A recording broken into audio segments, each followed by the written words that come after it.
বক্তব্য রাখবো। কেন বললাম? ওনার কয়েকটা মিটিং আছে, আমাদেরও মিটিং আছে, আমরা যাবো।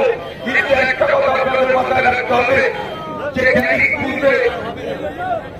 পূর্বে গণতন্ত্র আছে কি নেই আপনারা কি বলছেন বলবেন। জ্ঞানী পূর্ব বিধানসভা কোন গণতন্ত্র বলে কিছু নয়। এই জায়গায় কোনদিন মানুষ ভোট দিতে পারে না। এখন একটা সেকশন মানুষ তারা এটিএম মেশিন জানে না, যারা আজ পর্যন্ত ভোট দেয়নি তারা এটিএম মেশিন পর্যন্ত জানে না।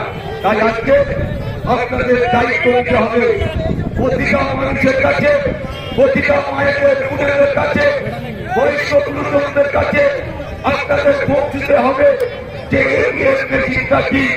পাড়ায় পাড়ায় যেতে হবে, বাড়ি বাড়ি যেতে হবে এটিএম মেশিনটা নিয়ে। তাই আপনাদের কাছে বলা আমার জানি জ্ঞানী পূর্ব বিধানসভায় গণতন্ত্র বলে কিছু নেই। মানুষ ভোট দিতে পারে না, নিজের কথা মাথা তুলে দাঁড়াবার জন্য নিজের কথা বলতে পারে না। আজকে আপনাদের কাছে প্রতিবাদ প্রতিরোধ করে তুলতে হবে। আজকে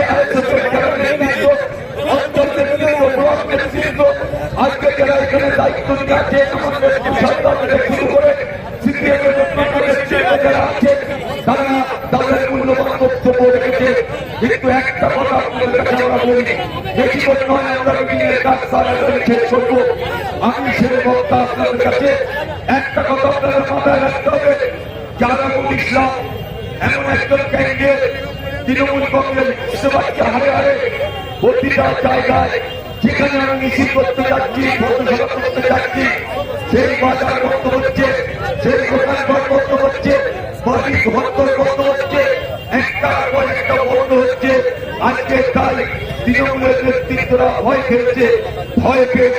তাই বুঝতে হবে আগামী 29 তারিখ আসছে দিন দায়িত্ব নিয়ে খামচিতে ভোট দিন। আজকের এই অপদত্ত নিরজ্জ তোলাবাদ্য এখান থেকে বিদায় দিন। এটা আগামী 29 তারিখ